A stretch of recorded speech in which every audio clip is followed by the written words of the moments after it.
raised up my voice, not so I can be shout, but so that those without a voice can be heard.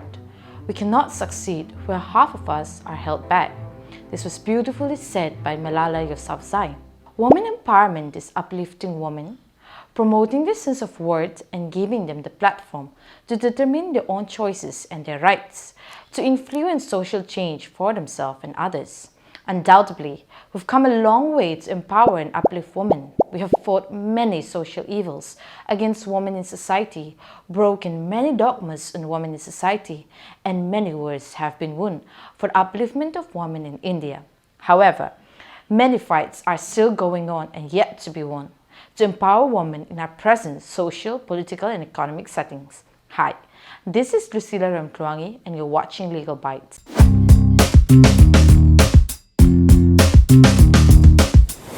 Today, let's talk about women empowerment in India and what needs to be done. In this topic, we'll further dive into subtopics such as the history of women empowerment in India, various legislation enacted for the empowerment of women, notable gains in women empowerment, existing challenges in women's empowerment. Let's first talk about the brief history of women empowerment. The fight against gender discrimination has had a long past in Indian society. In 1848, India got its first female educator, Savitri Phule, marking the rise of women empowerment in India, breaking free from the social norm that women cannot teach and boosting confidence in women. The framers of our Indian Constitution were well aware of the importance of empowerment for women. I measure the progress of a community by the degree of progress which women have made. This powerful statement was made by Dr. B.R. Ambedkar, chairman of the Constituent Drafting Committee. The Indian National Congress, one of the first political parties in India, raised its voice to demand political rights for women in the year 1917. Various social reformers and freedom fighters like Raja Ram Mohan Roy, Ishwar Chandra Vidyasagar pioneered the upliftment of women and stressed the need to empower women and bring them on the same footing as men in society to bring about the upliftment of the whole society. They advocate for the education of women, the abolition of practice of sati, the prohibition of child marriage, and many other social evils against women. As a result, the Bengal Sati Regulations of 1829, the Hindu Widow Remarriage Act of 1856, the Child Marriage Restraint Act of 1929, and many reforms were made. The policy of women empowerment is well endowed in the fundamental rights enshrined in our Constitution. For instance, Article 14 ensures women the right to equality. Article 15, Clause 1 specifically prohibits discriminations based on sex. Article 15, Clause 3 empowers the states to take affirmative actions in favor of women. Article 16 provides for equality of opportunity for all citizens in matters relating to employment or appointment to any office. Now let's talk about various legislation enacted for empowerment of women. Focusing on the importance of empowering women, the legislative framework of India was established to bring about substantial changes to the position of women in India. A few of the legislative frameworks are as follows. First, let's talk about the Indian Constitution. The principle of gender equality is enshrined in our Indian Constitution in its preamble, fundamental rights, fundamental duties, and directive principle. Our laws, development strategies, plans, and programs have all been created to advance women in a variety of fields. For example, the 44th and the 44th Amendment Act to the Constitution provide for the reservations of 1/3 of the total number of seats for women in Panchayati Raj institutions and municipal boards to improve the representations of women at the grassroots level. Secondly, the Indian Penal Code. The Indian Penal Code has been thoroughly drafted to ensure the protection of women from heinous crimes and provides stringent punishment for such crimes against women. This includes rape under Section 376 of IPC, torture that may include both mental and physical under Section 498A of IPC, molestation under Section 354 of IPC, kidnapping and abductions for various purposes under 363 and 373 of IPC, sexual harassment under Section 354A of IPC, dowry debt under Section 304B of IPC, and so forth. Additionally, several acts and law are periodically reviewed and enacted to fight against evils targeting women. Several laws are specifically designed to protect women and their interests. Let's talk about some of them. At first, we have the Sexual Harassment of Women at Workplace Prevention, Prohibition and Redressal Act of 2013. The Vishaka guidelines were established by the court in the famous case of Vishaka versus State of Rajasthan, which led to the enactment of a law on the prevention of sexual harassment against female employees at the workplace. The Sexual Harassment of Women at the Workplace Prevention, Prohibition and Redressal Act of 2013. Number 2. Indecent Representation of Women Prohibition Act of 1986. This legislation was introduced to restrict the indecent portrayal of women in publications, writings, paintings, figures and other media, as well as of 4 issues related to or incidental to the bill. Number 3. Dowry Prohibition Act of 1961. This is a very important act. According to the Dowry Prohibition Act, dowry is any property, value, security, or cash given to marriage by either party or by either party's parents or by any other person in association with the marriage.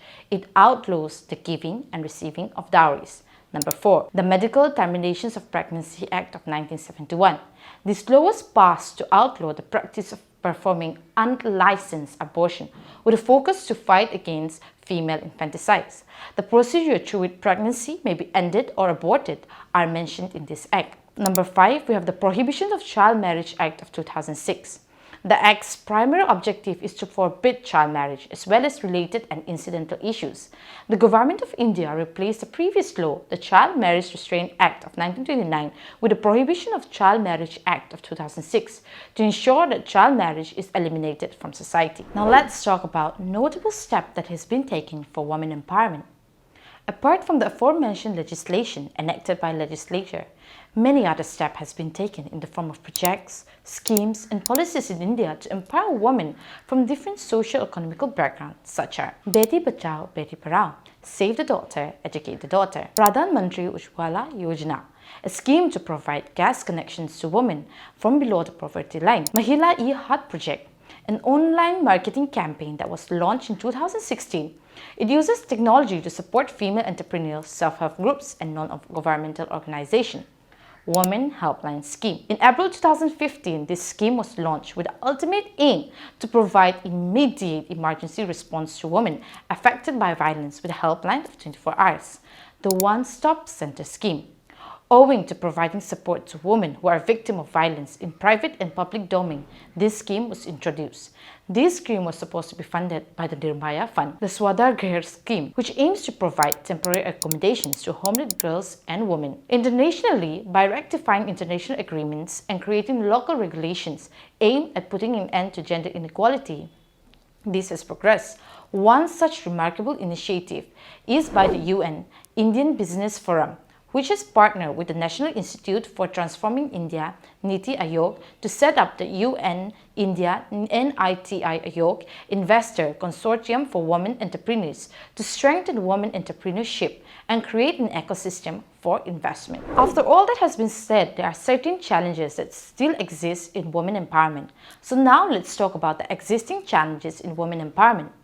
Although India has come a long way to uplift its women, empowered women through the enactment of various legislations, schemes and programs, however, the empowerment of women in India is still curbed and heavily laden with various hurdles and challenges, some of which are: women's participation in politics is still very meek. The overall political representation in India of women is relatively low, with women making up only 23% of the cabinet and 14.4% of the parliament. The disparity in education is still an issue in India.